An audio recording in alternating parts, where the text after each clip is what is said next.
Hosted by you/feed up so beat up. I'm a woman in my 30s, and my stylist is in their 40s. I got my hair cut today at a stylist I've been seeing for about 9 months now. I think this was my 6th appointment with them. I usually go in for a trim or style maintenance.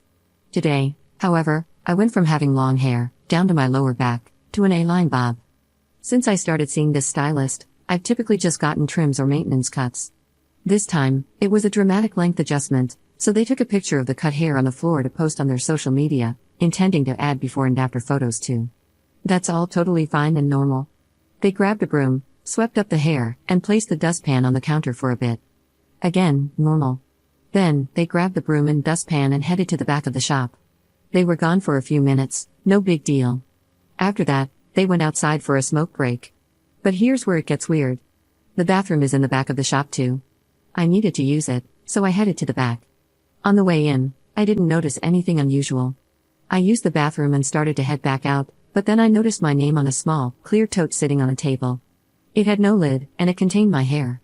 At first, I didn't think much of it. But when I looked closer, I realized it wasn't just today's discarded hair. It looked like it had hair from at least a few of my previous trim sessions, mixed with potpourri? And maybe a little sand or something? There were also printed pictures of the cut hair with dates on them. The printer was sitting right next to the tote, and today's discarded hair photo was still in the tray. I didn't see any other containers like this when I looked around. It was freaking weird. I took a picture with my phone. Honestly, I didn't know what to think or do, so I just went back out to the salon.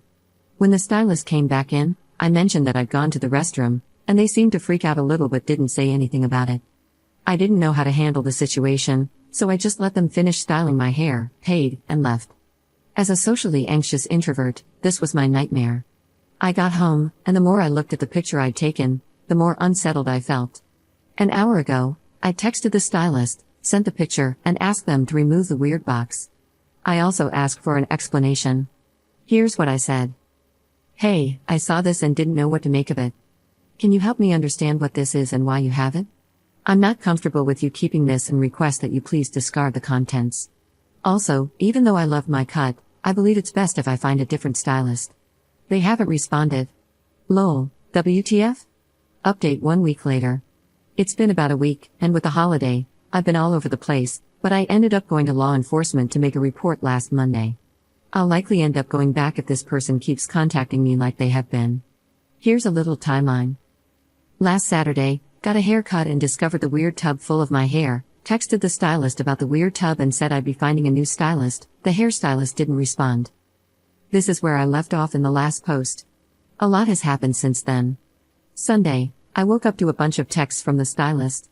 It woke me up because, even though I have Do Not Disturb on my phone, I have a setting that overrides it if there are repeated contact attempts, more than 3, in case of emergencies. Here's what I got, copied and pasted. 3:49 a.m. I don't recommend going to a different stylist because of this. It's not a big deal. Small towns and people talk, and you may not find anyone that will take you after this, so I'd reconsider. I don't like threats. 3:51 a.m. So I have your biological material in? It's my property now. I can do what I want with it. I kept it because I can, and it means a lot to me. 3:54 a.m. Why you send the pic? I know what it looks like, it's mine. 4 a.m. You need to respond to me because I think it's a misunderstanding about what this is. It's no big deal, and you saying you are switching stylists has me triggered. I do good work, you said so. 4:04 a.m. I also charge a $350 client separation fee, so yeah, you can't just say you're switching stylists with no consequences, and I know you said you already tried a few people before me. There are not many beauty people in the area. 4:11 a.m. Asking for an explanation for a stylist having hair in a salon is crazy. Where else would you find hair at? I didn't do nothing wrong, but I will get rid of it if you are gonna cry about it, but only if you say you won't be switching to anyone else for your hair care. You mean a lot as a client and always tip well, and I do good work, so it doesn't make sense, and you know that, so maybe don't threaten someone who does your hair or hurt their heart by making accusatory statements. I didn't respond to any of those that morning because it was so insane to me. I needed to process things fully before deciding how to deal with it, so I just didn't respond. Sunday afternoon, I started getting phone calls. This person called me 14 times that afternoon. About every other call, they left a voicemail. Most of the voicemails just said, "Call me back," or "Text me back," but 2 of them were unhinged. I'll paraphrase, but the gist of the first one was, "Sounds like they're crying, call me back, I'm getting scared you won't come back to me for your hair for real. I just like how your hair feels. That's why I kept it, call me." The second unhinged message was left late Sunday night at 11:38 p.m. It said, "I got rid of it except for one lock. I found out I like watching your hair burn more than I like keeping it." I didn't respond to any of those messages, calls, or texts. The whole thing freaked me out. By that time, I decided I was taking Monday off work to go to the police. Even if they couldn't do anything, I wanted a filed report of the weirdness. I woke up Monday to an email from the stylist with an invoice of $375 for a client breach of contract fee as the chargeable line item, again, copy and pasting here. The email body was just, "for being a BTCH." It was sent from their business email too, so they're really doing everything they can to ruin themselves. Even if I had a contract with this person, which I don't, the original amount was $350. They can't even get their extortion fees right. I emailed them back, stating that we had no contract and to cease all further communication with me from this point forward. I got ready and started heading to the police station around 9:45 Monday morning.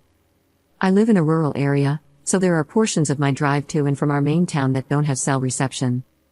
When I finally got to town, I had 4 voicemails.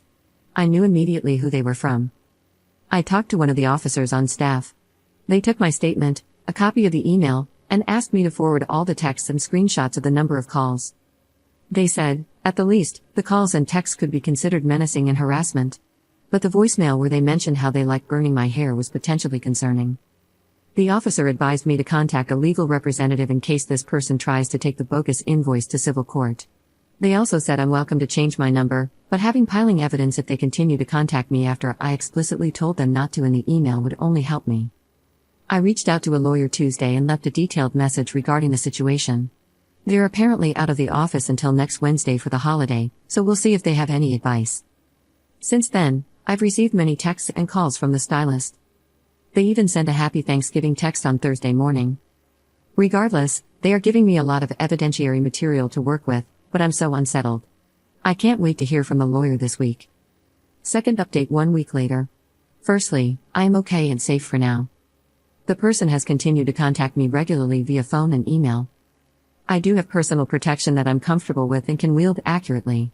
However, I'm nearly certain this person does not know where I live, so I don't anticipate any type of confrontation here. Our house and property have complete camera coverage as well. If anyone or anything shows up, we're well aware. I will be posting a more in-depth update, including more texts and emails up to this point and details regarding a specific incident that happened on Friday, on Tuesday. I have an appointment to speak with another officer then to discuss the potential for criminal action and legal consequences for the stylist as a result. Thank you all for your concern and the validation that this is absolutely insane. I'll leave you with a text from this past week, one I think you'll all enjoy. Maybe use as a model of how not to make friends. Once again copied/pasted. 5:12 a.m. December 4th, 2024. Don't never say never. You're never coming back, don't make me laugh. I don't want you back. You can beg me though, might help. Third update 4 days later. Sorry for the delay. I think I mentioned before that I'm a processor, so it takes me a while to work through my thoughts and feelings on things. This situation and update may not be as satisfying as many had hoped, but here it goes. I met with law enforcement again this past Tuesday. My husband and I drove over early that morning because I was also meeting with the lawyer I'm working with. Aside from the near constant texts, calls, and emails, I wanted to pursue legal action for a specific issue. Allegedly, the stylist had tried to have my credit card canceled. Apparently, they used the last 4 digits of my card, called the customer service line for the card, and attempted to cancel it. I got a call from the fraud department shortly after this person made the attempt. They were trying to verify if I actually wanted to close my account and dissolve my credit line with them. To be clear, the stylist was not successful in their alleged attempt. They couldn't provide the basic information needed for such actions, like my actual last name, it's unusual, and they gave a name that was almost similar, date of birth, address, etc. Apparently, they thought they could accomplish this with just my name, phone number, and the last 4 digits of the card number. I didn't cancel the card but did request a new one for obvious reasons. I had no clue why they would want to cancel my card.